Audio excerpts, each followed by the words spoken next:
Good morning, class. Welcome to our first class. And today, what I want to do is provide the framework for how we will learn the semester. What are we learning? How are we learning? Why are we learning? All right. So this is a class of ideas. So it's really important for you to pay attention and understand how these ideas connect with each other. If I'm not being clear, ask me a question. In fact, make it a habit to ask as many questions as possible, because that way you will learn more, learning will be more fun for you, and learning will be much more clear to you, okay? So let's get in the habit of asking questions. So wherever I am confusing, wherever I'm speaking too fast, wherever you don't understand, interrupt me. Okay, let's get in the habit. All right, so I first want to talk about Immanuel Kant. We will be discussing him a lot this semester because he is the greatest philosopher in Western history. And he taught us how the world works. And this is what he told us. He told us that we can never know the objective reality. There is an objective reality, what he calls the noumena. Okay? Or the things in themselves. That is not knowable to us. That is a world we can never access. Why? Because we perceive the world through our senses. Our senses, our perception, warps the world and changes it into a structure that we can process, called the phenomena.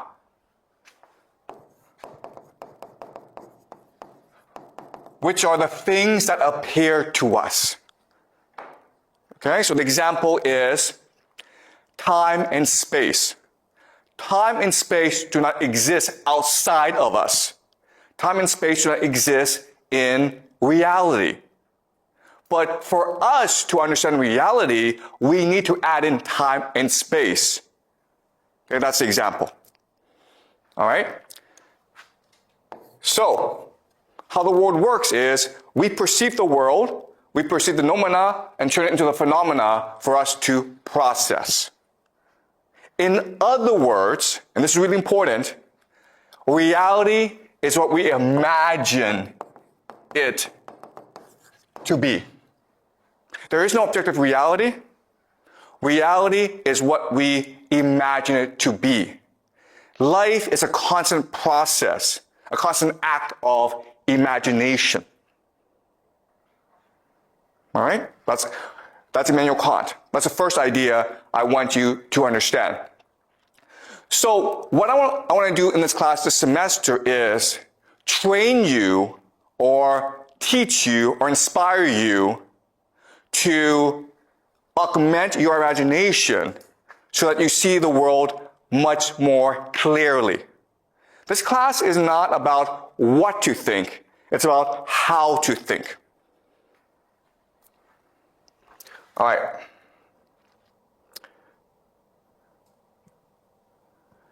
All right, so let me explain the structure of the course. So there's past, there's present, and there's future.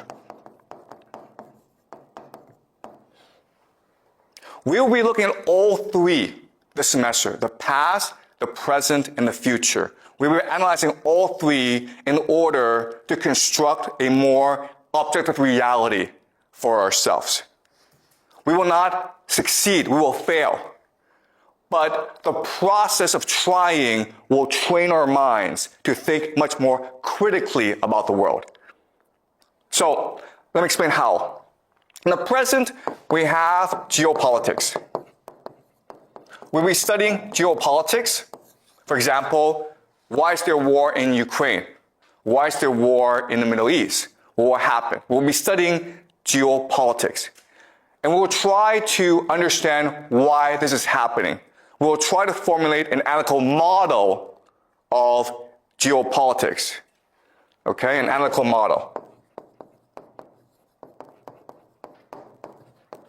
We will then use this analytical model to make predictions about the future. Why do we do this? Because these predictions will tell us if our analytical model is correct or not. Okay, does that make sense? It's no different from artificial intelligence. How do you know if your artificial intelligence, the model is correct or not? Well, you test it against reality. Okay? There's no difference between that artificial intelligence system and what we're trying to do here. And why are we doing this? Because if we're able to have an analytical model that makes correct predictions, then we can take all this and go back and analyze the past to reveal the secret history of the world. That is a project we are undertaking this semester to discover for ourselves the secret history of humanity. Because you may not know this, but all the history that you learn in school, all that history that you think you know, it is false. Okay? The history that you know, the history that you believe, it is a system implanted into your brains by powerful people. Okay? So the real question that we're looking at this semester is really, how does power work? Because if we can figure this out, then you will achieve liberation. You will achieve freedom. You understand how you're being manipulated by others, and therefore you'll be free. You'll be empowered to live the way you want to live, to see the world that is true to you. So, let me give you 3 concrete examples of how power works. Okay, the first example is money. Let us do a thought experiment. I'm a bank, okay? I decide I want to open a bank.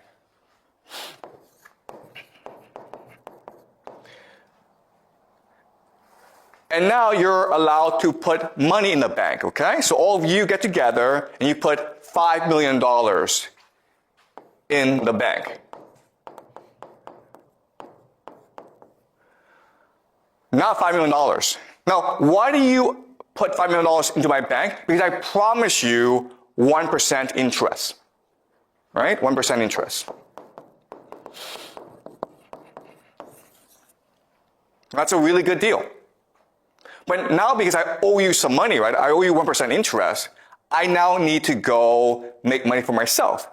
So I have a friend who's building a restaurant, and he says, I need $5 million to build the restaurant. And after a year, I will pay back 10% interest. Okay?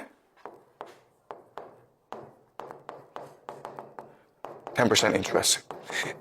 And so I make a 9% profit, and I can use that to pay my employees, to pay myself a salary, to build a new building, okay? So now I want you to think about this. I'm the bank, I got $5 million in deposit money, then I gave out a $5 million loan.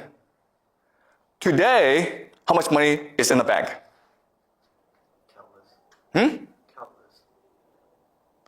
How much money now do I have? I got $5 million from you guys, then I gave it out to someone else. Right? So how much money is in the bank right now? Zero is zero, right? It should be zero. Logically, the answer is zero. In fact, zero is the answer that you are taught in economics. It's what you are taught, yeah? Zero is not the answer that we taught in economics. Okay. You cannot loan all the money that you have.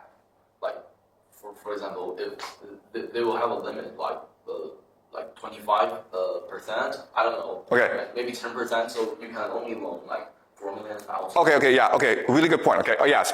Okay, so that's really good. So in economics, you learn about the idea of the fractional reserve system. Okay, what's fractional reserve? As you say, you must leave behind a certain amount of money. It could be 7%, it could be 10%, it depends on the country, okay? Let's say 10%. So theoretically, I can actually lend out $5 million.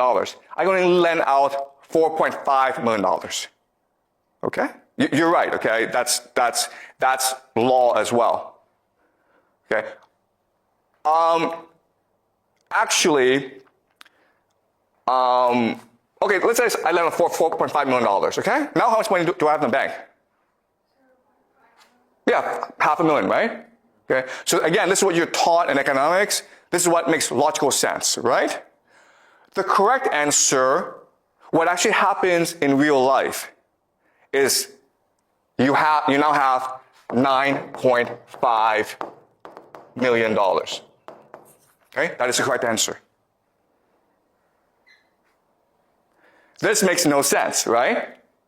But it happens in reality. And how do we know? Because over the past 20 years, Chinese banks, like the Bank of China, the Bank of Industry and Commerce, the Agricultural Bank of China, if you Google these banks, what you will see is, these past 20 years, these banks have become the largest in the world. How did that happen? Was it because Chinese people got rich and put all the money in the bank? No, that's not what happened. What happened, guys? Supported by the government. Okay, what happened was these banks start to lend money out to corporations, to government, to people, to build skyscrapers, to build roads. In other words, the banks start to create money out of nothing in order to finance China's infrastructure projects. And that's what banks are allowed to do. They're allowed to print money, create money out of nothing. Okay? Does that make sense? Now the question then is, wait a minute here. That's kind of absurd. How this system come into being? How is it created? Okay, well actually, there's a very easy explanation for where we got the system from. All right, so let me explain the history and the origin of the system. So, in the beginning, it was merchants who engaged in finance, because merchants needed money in order to facilitate trade. Okay? And some merchants became extremely wealthy. And when they became very wealthy, they started banks in order to support trade and other merchants. Okay, so these banks traded in gold because that was the primary source and supply of money back then. Okay? So what happened is you would come and you would put your money, your gold, in the bank for safekeeping. And the bank would give you a contract. Right? A contract is just saying, thank you for giving me your gold. I promise to give back your gold at any time that you want it. And this is what we call a receipt, right?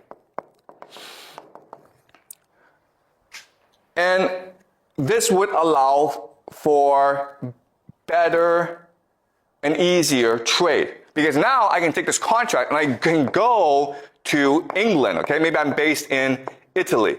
But now I can go to England and say, listen, I need to buy cotton or bananas from you. And the person is like, well, what are you going to give me? I'm going to give you gold, right? So I take the receipt and I give it to you, right? And why do we do this? Because it's a lot easier than giving gold to other people.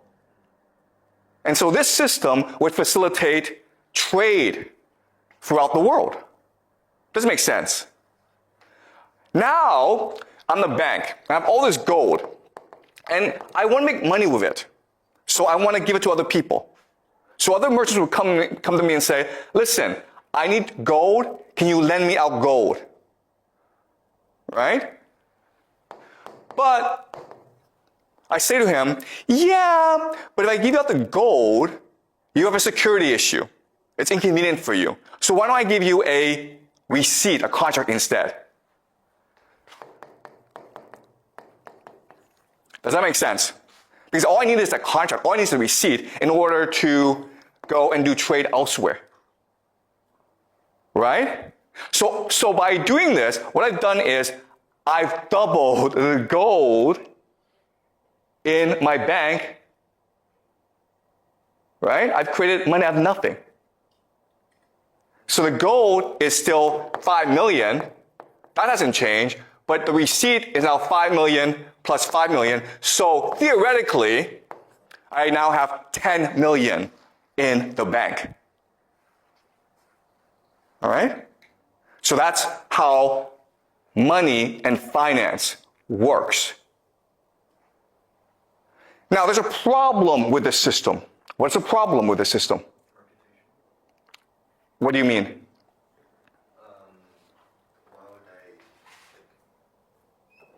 Why would the other people take the receipt as gold?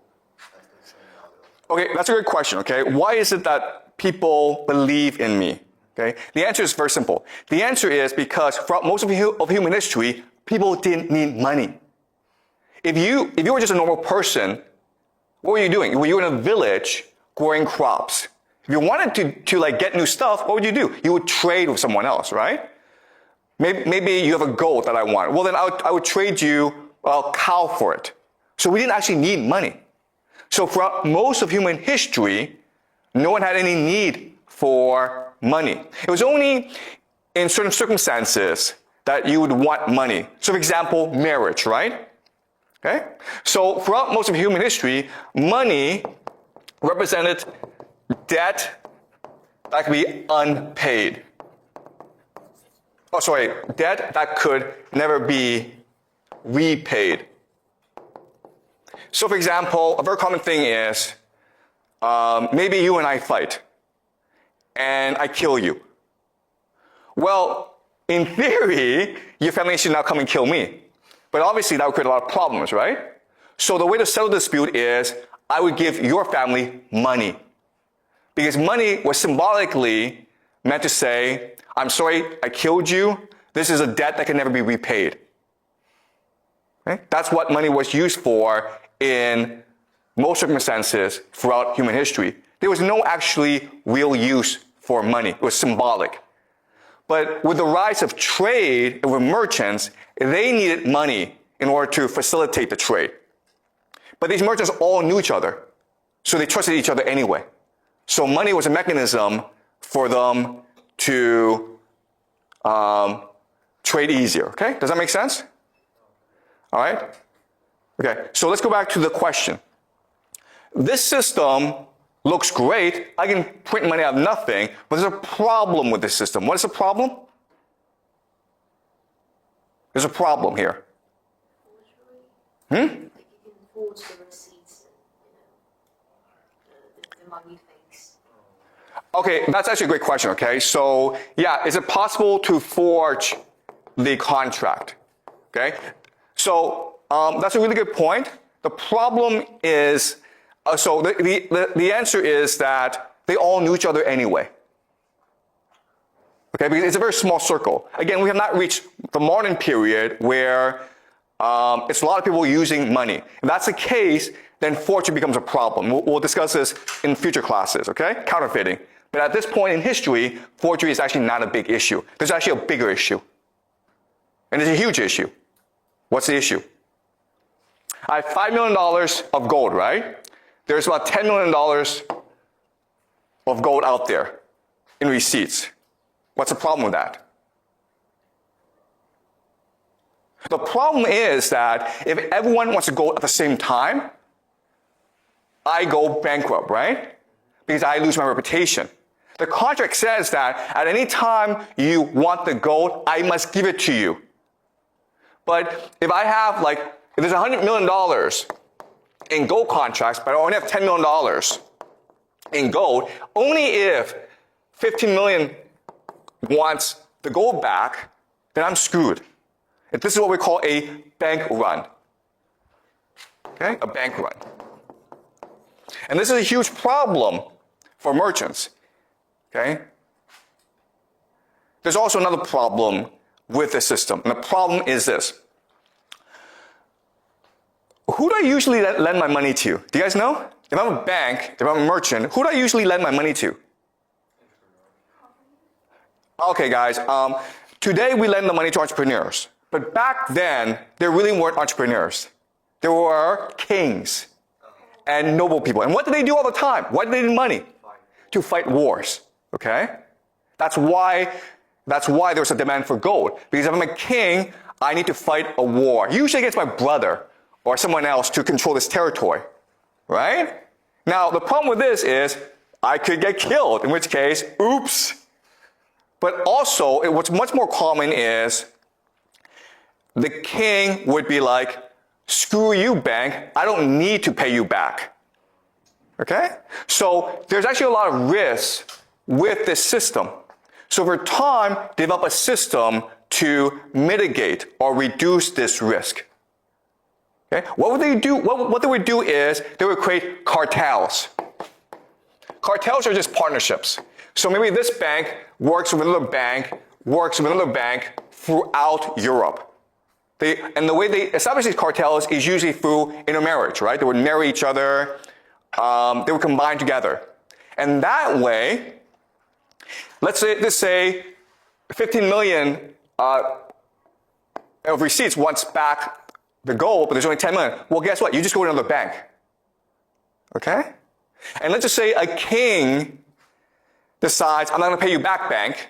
Well, your bank works with other banks to establish a new enemy to kill the king to get the money back. Do you understand? And this system is what we call today central banking. And what you will learn in this class is central banking controls the world today. Okay?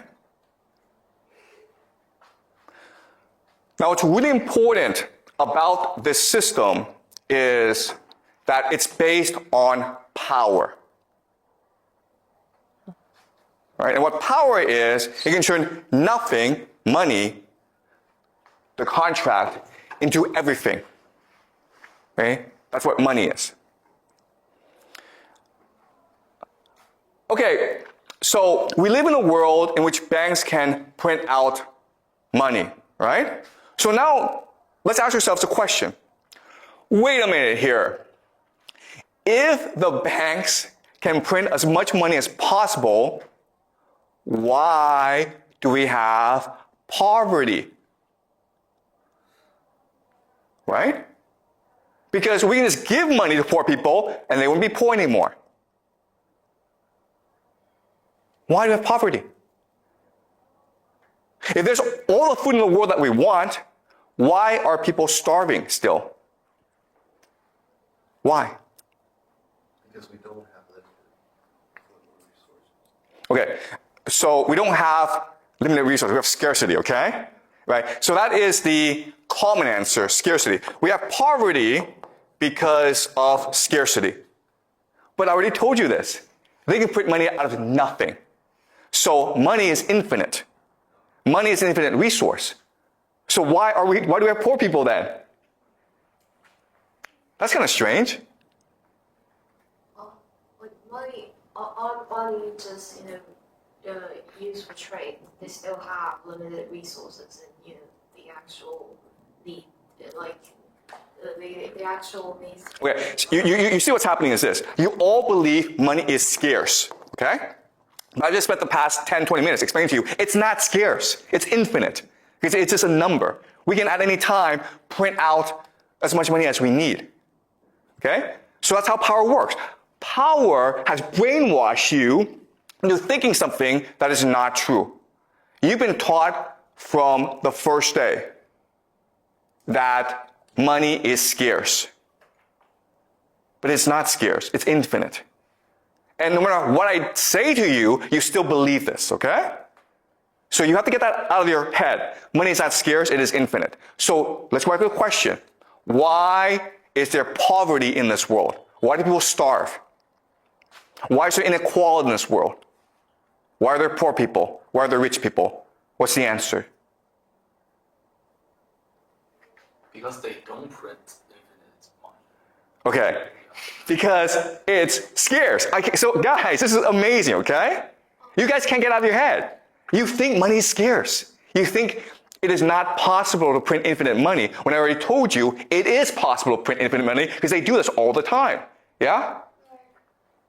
The one who has the power don't want everyone to share the same.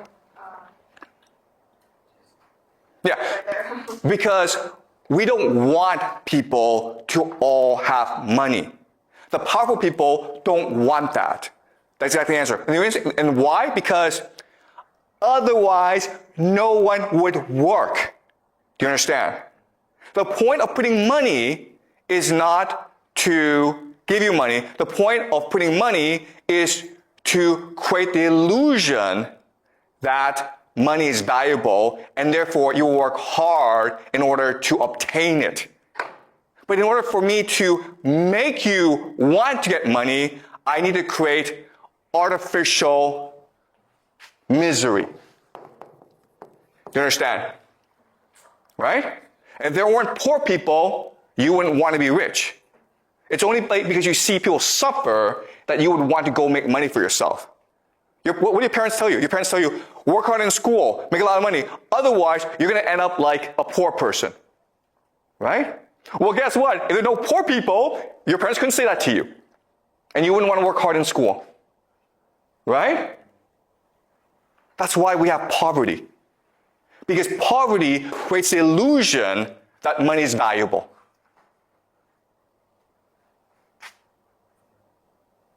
In other words, poverty isn't what you do to yourself, it is what the powerful do to you. Now let me ask you another question. You guys have studied some economics. Why do you have like crises? Crises. For example, there's a stock market crash. Or for example, the economy goes down and people lose their jobs. Why do you have crises? Exactly. You're not taught this in economics class. That's kind of weird, right? The point of crises is to destroy money. Why do we need to destroy money? Because if there's too much money in the system, people don't have to work. So you have to destroy this money in order to make people feel money is scarce. Okay, does that make sense? So why do we have wars? Right? Why are there wars in the world then? Because they're fighting over scarce resources, right? I already told you, scarcity is a lie. The real reason is war is meant to destroy wealth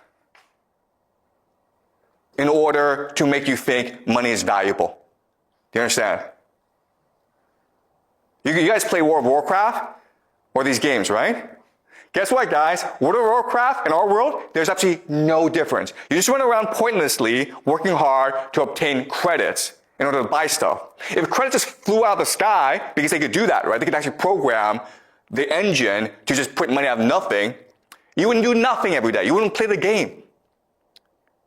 Okay? It's only because you believe that there's scarcity in the world and that you must work hard to obtain wealth that you do any work. Do you understand this? Okay? So this world that we live in, it's a complete illusion created by central banking in order to make us work as hard as possible. Because the real value is not money. The real value is the work we do. Okay? Does that make sense, guys? All right. Yeah? You said scarcity is an illusion, right? But I understand that money can be printed infinitely, but resources such as food and land, they aren't technically unlimited. So scarcity still exists in other resources. Okay, that's a great question. Okay, so the question is, isn't food scarce? Because food is a finite resource, right? Do yourself a favor, okay? Go to the garbage dump somewhere, anywhere in Beijing, and see the amount of food that is wasted every single day. If food was scarce, why do we have food waste? Okay, so if you just do the mathematics, what you will discover is there's enough food to feed everyone. Okay? There doesn't have to be hunger and starvation. It's an artificial crisis. Okay, does that make sense? So you're right in that, yeah, the food's not infinite, but it's abundant. There's a lot of it, enough to feed people. Okay? On the land, oil resources, the reason they go to war before. Okay, all right. So again, you guys are stuck in the scarcity mindset, and it's very convincing. So let's move on. Okay. So this is something that we'll go back to later on. Okay, because I cannot convince you today, this morning, that everything you believed about the world and about yourself is wrong. Okay, you're still stuck there. Like, okay, there's scarcity, and you're right, there's scarcity, but we also live in a world of abundance. Okay, and a lot of things that you believe are just misconceptions about the world. Okay, so we'll go back there. Okay, later on. All right. So let's move on. Okay, so we've done money now, right? Now let's do another question. Let's do a question of happiness.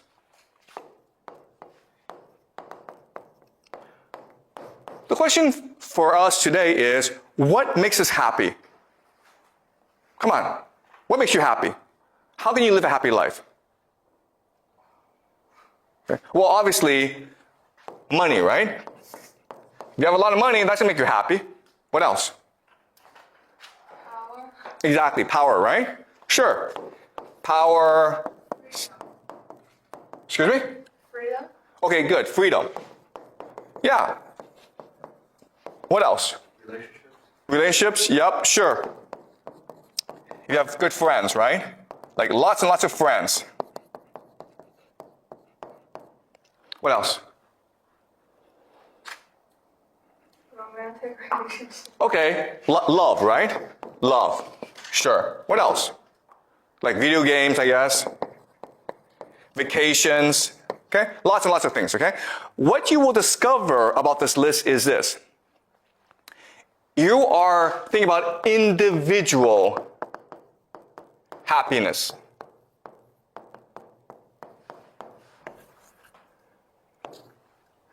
And this is actually unique in human history. If you were to go back in time to 500 years ago, and you ask people, how can you be happy? They would focus more on collective happiness. In other words, if your community were not happy, you cannot be happy. So the very idea of the individual is new in human history. Before, we understood that if you want to live a happy life, you need to take care of your family. You need to take care of your community. For them, for us, throughout most of human history, happiness meant helping others, being generous to others. So, for example, let's just say that I go off and I wander and then I find a lot of gold, right? I come back and what's the first thing I do with all this gold? Do you guys know? And this is like the ancient past. Dig a hole and put them inside. Okay, yeah, good, right? We're going to dig a hole and put that money inside because we want to give it to our children. That's a modern mindset. But what did they do before? And this happened throughout every society. If I became rich one day, what's the first thing I would do? Show off. Show off. No. Okay, so we'll learn this, okay? But the first thing that people did was they had a big feast for everyone. They spent all the money on a big feast. Because what mattered was your reputation within the community. What mattered was your generosity. If you got rich one day, you made sure that everyone in the community benefited from your wealth. Usually by holding a big feast. And guess what, guys? This was true in China for most of Chinese history. Right? If you come from a Chinese village, you come to Beijing, you open a restaurant, you make a lot of money, you go out to your village, what's the first thing you do? Come on, guys. Feast. you have a big feast for everyone. Okay, so this is ingrained in us, okay? But as you say, today what we believe is, if you have a lot of money, put it underground or put it in the bank, okay? But back then, for most of human history, we would just spend it all on a big feast. We wanted everyone to share in happiness. And that's what made us happy. Okay? Any questions? Yeah? I was wondering, you mentioned that it was for reputation on some levels. Would that count into as your individual happiness? Because after you get rich, you care about your reputation. Okay. Yeah, so you're asking, isn't this about individual reputation? And again, I mean, this is hard, okay? But the concept of the individual did not exist before. We just created it. The idea that I'm a person independent of my family, independent of my community, independent of the world around me, makes no sense. What was the worst punishment that could be inflicted on you in the past? Let's just say that we're in a fight, I kill you, right? They say you no longer belong to this family. Exactly. Banishment, exile. Not death, right? And today, if I killed you, the police would come catch me and then kill me. But before, we didn't do that. Because the worst thing that we could do was exile you. It says, you're no longer part of us. You understand? So the concept of the individual did not exist. Right? Okay, so let's move on. All right, so now I'm going to present two understandings of the world. And you're going to tell me which understanding you think is correct. In the first understanding, we humans don't have agency. We don't have really control. Why? Because there are powerful gods out there. Okay? There are these powerful gods like Apollo, Dionysus. Oh, the problem though is that they are also controlled by other gods that are more powerful, like, for example, fate, fortune. And then there are these really ancient gods that control the structure of the universe. For example, maybe anger and pride. So you have absolutely no individual agency because there's always a god screwing with you, okay? You might get rich, but then the god of pride looks at you and says, no, I need to teach this mortal a lesson. So the god comes into me, makes me too arrogant, and I screw up. Okay? So we're always being controlled by these forces beyond our understanding. Okay, so that's a first worldview. The second worldview is this. We are synapses that generate memories. Okay? We are memories. Our understanding of the world comes from our experience. That is controlled by synapses. Synapses come from a combination of DNA and environment. Our genes and our interaction with the environment, our experiences. And what this means is that we can now have control over our own individual fate. If you're angry, it's because some experience or some genes made you angry, and this anger becomes reinforced in your memories.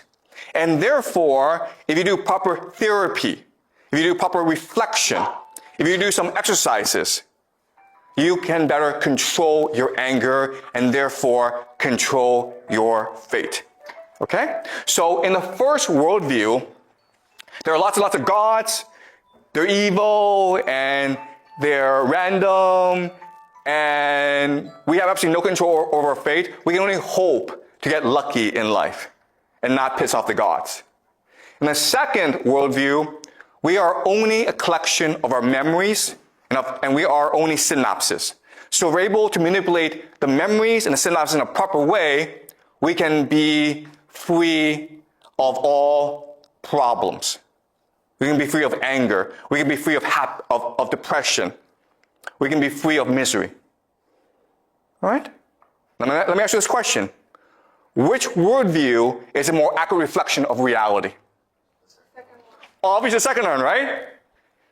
Because this is neuroscience, science, or psychology or psychiatry. This is what you've been taught in school. This is what you all believe. Our entire society is structured around this very idea.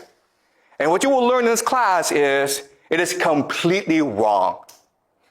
It is the first one that is more accurate reflection of reality. The first one gives you more information, gives you a more accurate assessment of how the world really works. Okay? So now let me ask you this question. If the first worldview, and this is what we call polytheism, and polytheism for most of human history was the dominant religion, okay? Now we live in a world where the religion is science. Science is basically religion. So, why did we make this transition? What's the benefit? If you're a powerful person, why would you prefer the second one as opposed to the first one? Why? What's the benefits to powerful people? What does power want to believe the second one, but not the first one? They can blame your own failure for your own fault. Yeah, okay. So the idea of individual responsibility. Okay? So then there's more control. Okay? It's easier to control people in the system.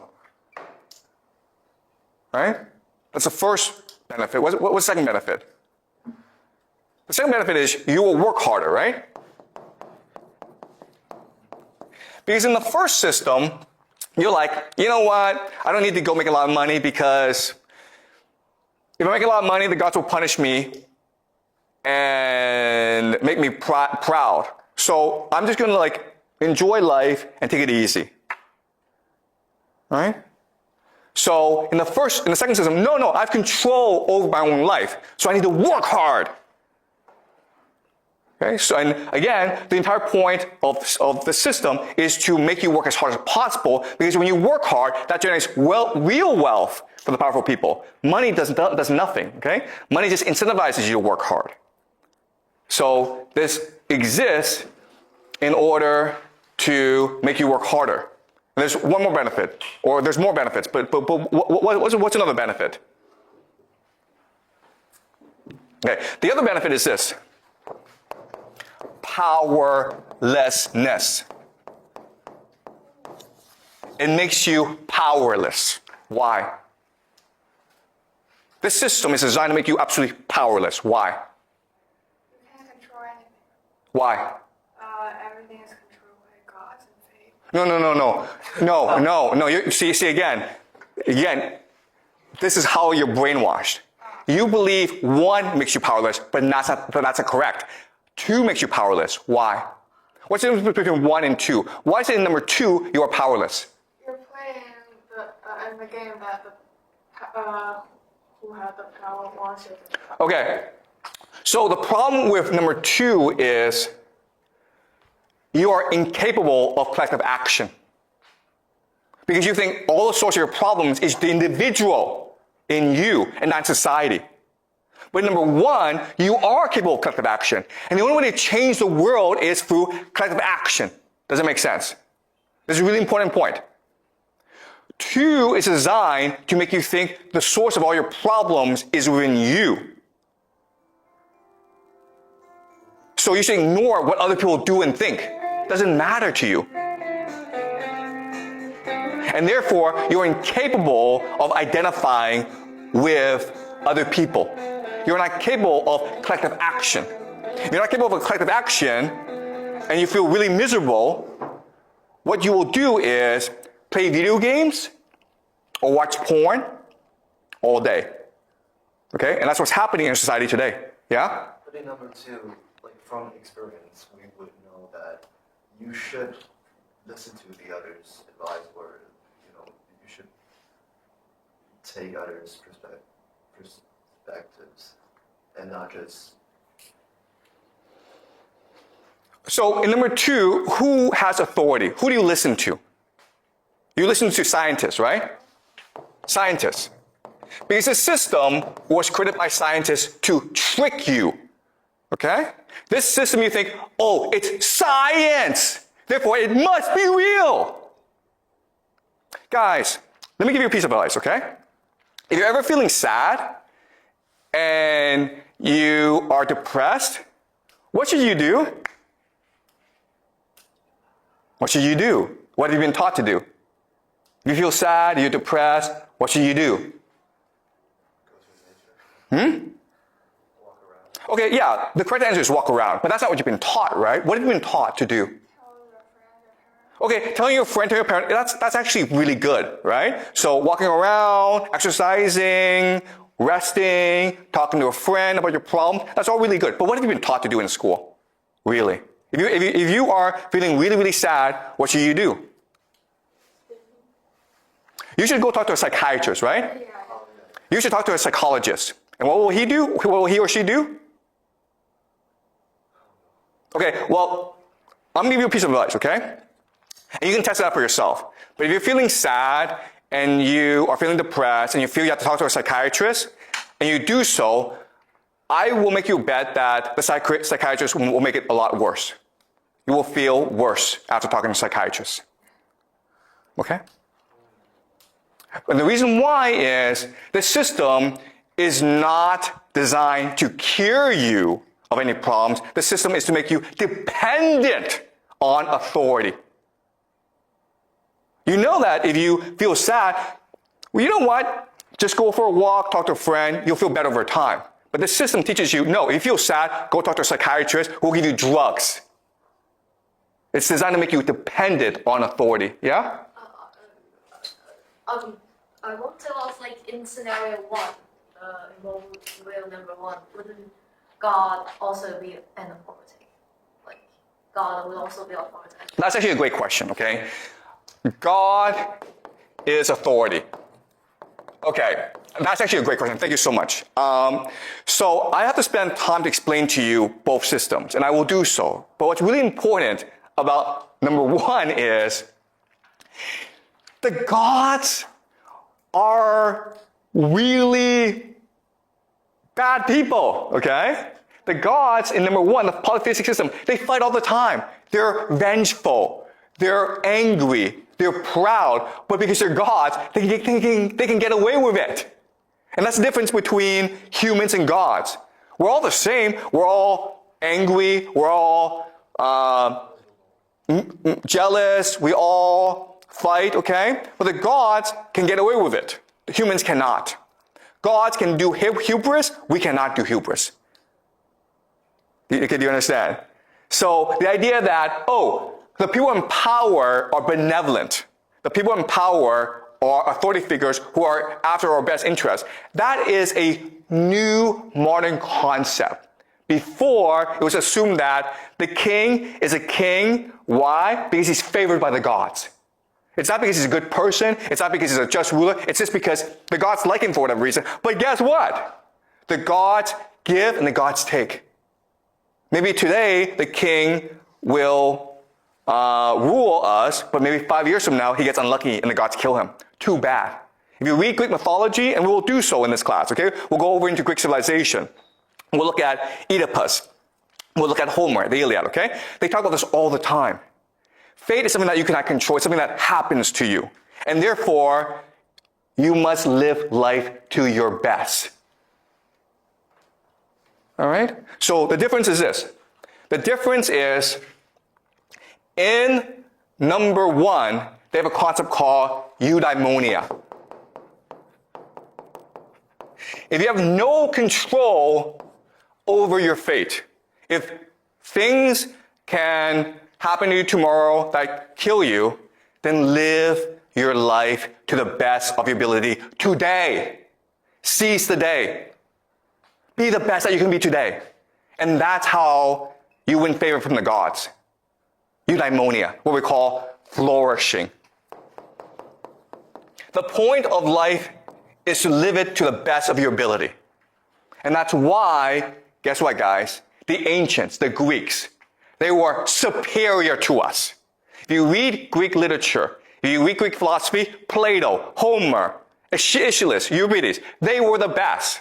Today, we suck. Why? Because instead of eudaimonia, we have pleasure. Rather than flourish as creative people, we're like, how do I enjoy my life today? How do I not feel sad? Okay?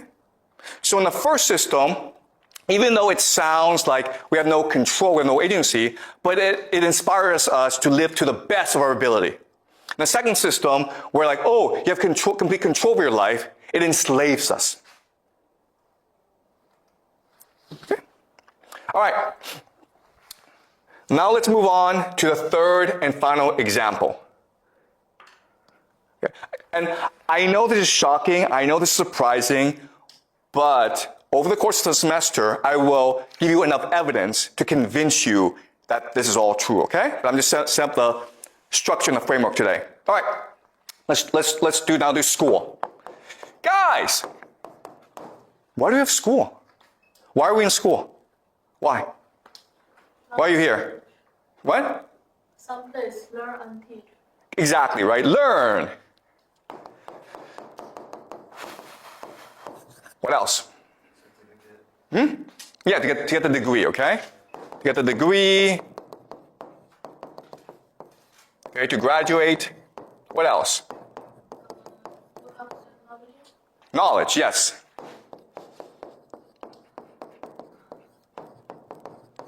Yeah.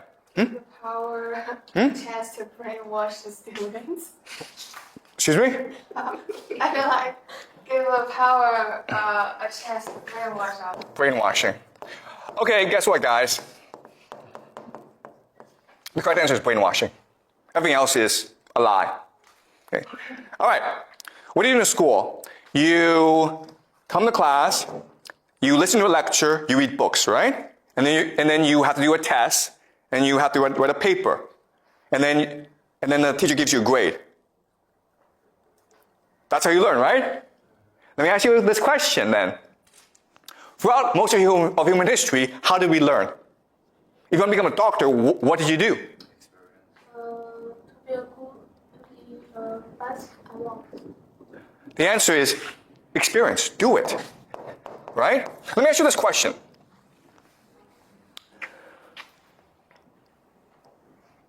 Let's say you're 12 years old. You're going to be a doctor, okay? There are two paths ahead of you. The first path is, you know what? I'm going to put you in a hospital, and you're going to learn there for like 10 years.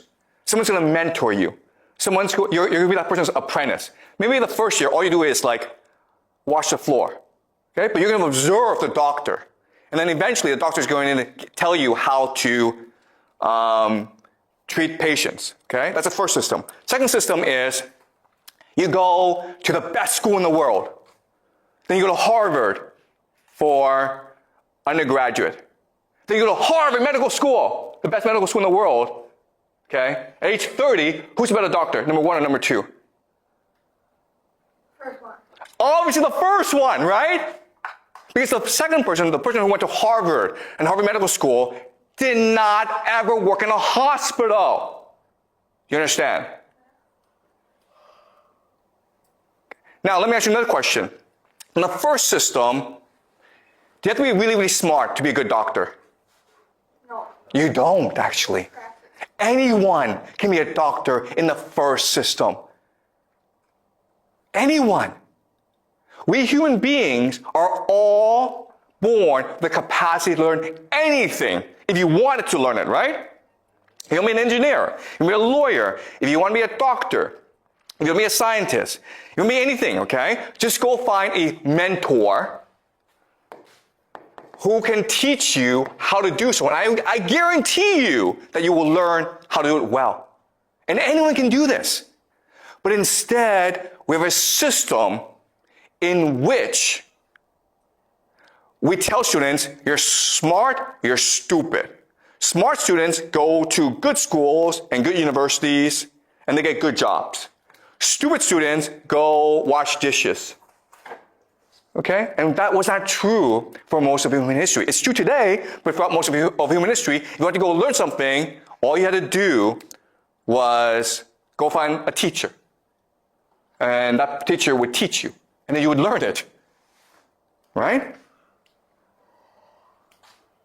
So school is not a place to teach you how to learn. A school doesn't teach you knowledge. It doesn't do that. A school is a place that brainwashes you. Okay? Now the question then is, what does it brainwash you in? Why would it brainwash you? Okay, all right, to answer that, I'm going to give you some history, okay? We will do a lot of history in this class. But I'm going to tell you the 3 societies that first introduced mandatory, free public schooling in the world, okay? The first is called Sparta. Okay? Sparta was a small city-state in Greece, like 3,000 years ago. And they had a new system in which children as early as 5 or 6 years old, they were put into a school. And in the school, they were beaten up by older kids who were like 9 or 10. Okay? That's Sparta. The second society was called the Aztecs. And they also provided free compulsory education to all its children. Really good, right? And the third society is called Prussia. And actually, Prussia is a system that everyone uses today. Do you guys know any history? Okay? What is common about all 3 societies? Sparta, Aztecs, and Prussia.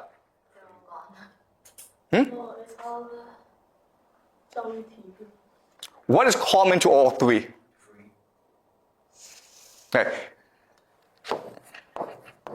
War. All 3 societies are fundamentally war societies, dedicated to defeating their neighbors. Sparta was one of thousands of city-states in Greece. The only society of these thousands that had compulsory education. Why? Because Sparta was first and foremost engaged in war making. Sparta, you've heard of Spartans, right? It's the Spartan warrior. Okay? The Aztecs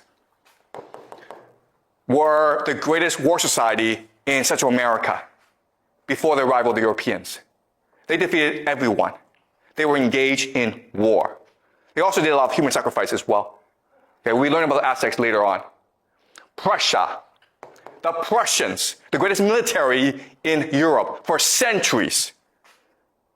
They were engaged in war making as well. Okay, do you understand this?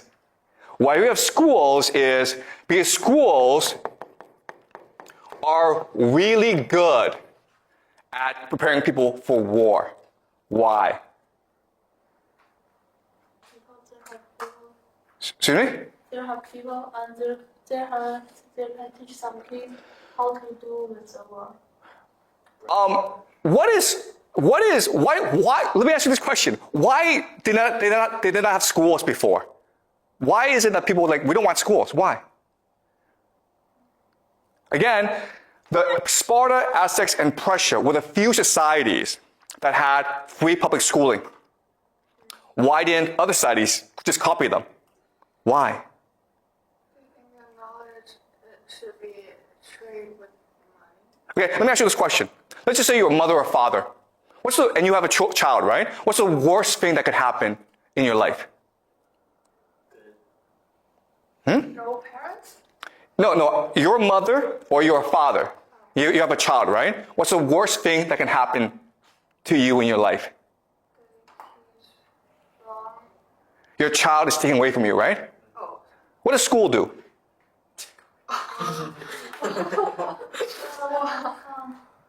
School is designed to take your child away from you.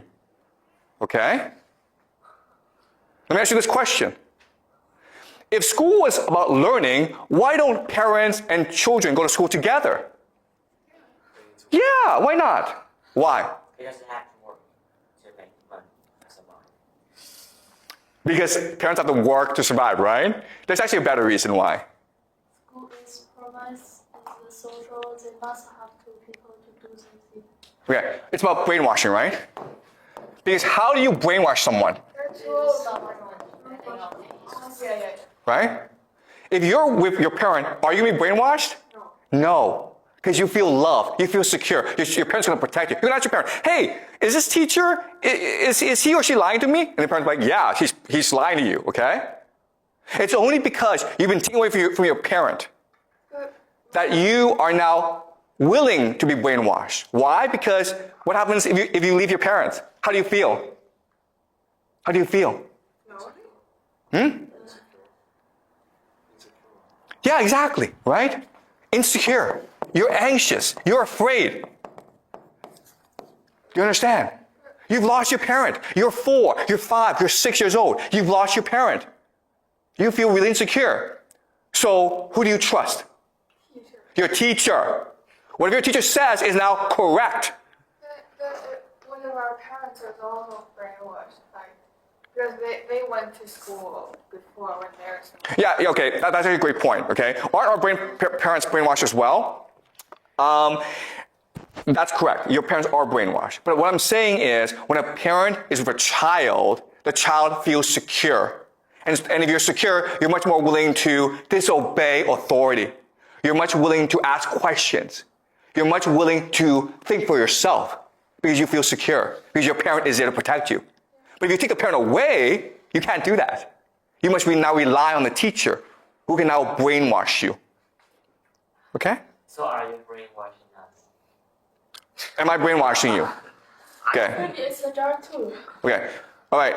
Okay. So the question is, am I brainwashing you? Okay. That's a good question. And it's a fair question.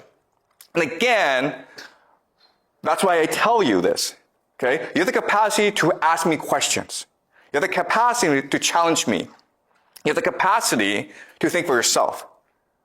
Okay? So all I'm saying is, hear me out, ask me questions, and then think for yourself whether or not I make sense. Because the difference between my class and other classes is like, I don't test you, right? I don't give you grades. It's a pass-fail class. You can actually choose to say, you know what? This is nonsense. I don't want to listen anymore. I can't stop you. Okay? But in school, guess what happens if you don't come to school? Your parents get arrested. All right? Do you understand? That's the difference. It's your choice whether or not to pay attention or not. All right. So another question is, okay, if schools are designed to brainwash you, what are they brainwashing you in? Well, they're designed to brainwash you to believe a concept called the nation state. The nation state. The schools are designed to brainwash you to think the nation state exists. It is a person, Mother China. You must love this person. You must be willing to sacrifice yourself for this person. You must be willing to dedicate yourself to this person because it is Mother China. And how do we brainwash you? We teach you language, right? We teach you history. We teach you geography. We teach you all this to make you believe that the nation state, Mother China, the United States, France, they all exist. But guess what? Throughout most of human history, it was absurd to think the nation state existed. Okay? Before, you didn't say, I'm Chinese. Before you say, I'm a Beijinger. Or I'm from Haidian. Or I'm from Chaoyang, right? Because that makes more sense. You're from a place where you know the people. But now, because of the nation state, you are forced to believe that you are the same person as someone from Yunnan, Tibet, Guangxi. Even though, guess what, guys? You have absolutely nothing in common. Okay? But you're all Chinese. And that's what school is designed to do. School is designed to implant in you a false memory of a nation state. Okay? That's what history is. History is the false memory of a nation state. And that's why you're all forced to go to school. Okay? Maybe like they also want you to just think about degrees and work as a normal person, not to create people business or live yourself? Yeah, so the point of school is to serve the nation state. Do you understand? Oh, Right? Does that make sense? If you believe in the nation state, if you believe in Mother China, then you must serve her. You must obey her. You must fight for her. You must die for her. Okay? So the idea of the nation state was created in order to make you obedient to authority. And it works very effectively. Yeah?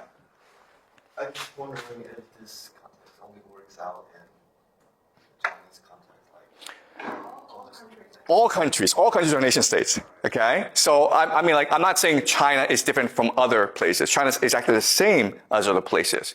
Okay? What you will learn in this class is how do we get to this place? Because again, the three things that we learn, okay? Money, the individual, the nation state. These are all ideas and concepts beyond the human experience. If you try to work this out from first principles, if you try to figure this out by yourself, you couldn't do it. You have to be brainwashed into believing these three things. If someone from the past, maybe 1,000 years ago, were to come today and you would explain the concept of money, individual, and nation state, the person would be like, wait a minute here. This means that you're all slaves. Okay?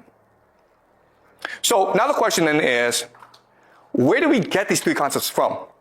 What you will learn in this class is these three concepts come from a revolution in human thought called monotheism.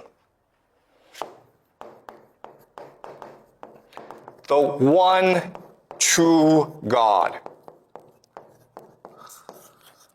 This idea, monotheism, forever changed the course of human history. And it gave us these concepts of money, individual, and nation state.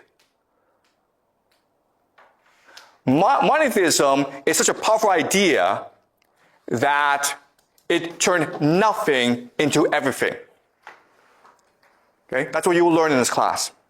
We will learn about monotheism, and we will discover how it created money, individual, and the nation state, and it basically created the world that we live in today. Okay? All right. Any questions? is Christian like monotheism? Excuse me?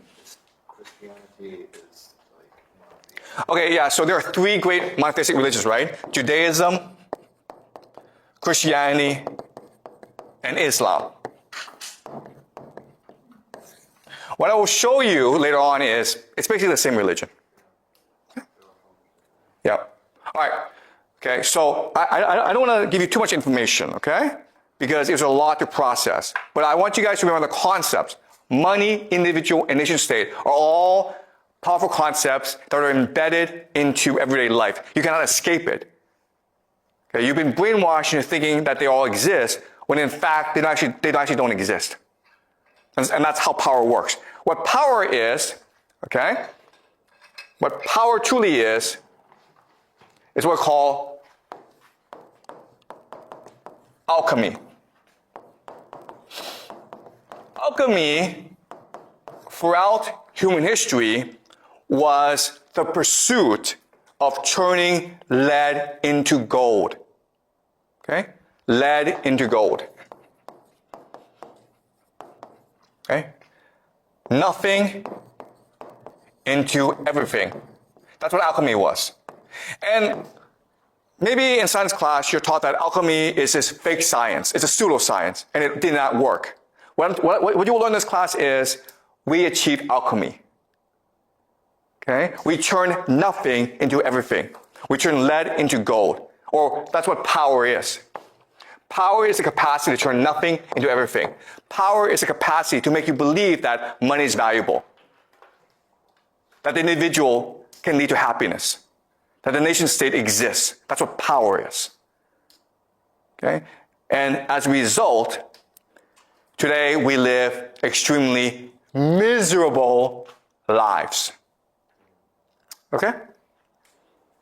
So you've been taught to think that, oh, life just gets better and better.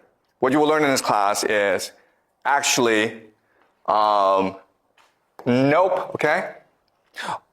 And what's really important is you will also learn in this class that this was an accident. Okay? This was just an accident. It's an accident of the human imagination. It's because we didn't know what we were doing that we created this system. So what you will also learn is that if you're able to control the human imagination, you can use it to create a new system that allows for eudaimonia, or the flourishing of the human intellect. Okay? All right. Any questions? Okay, so that's it for today. Okay, I'll see you guys next class.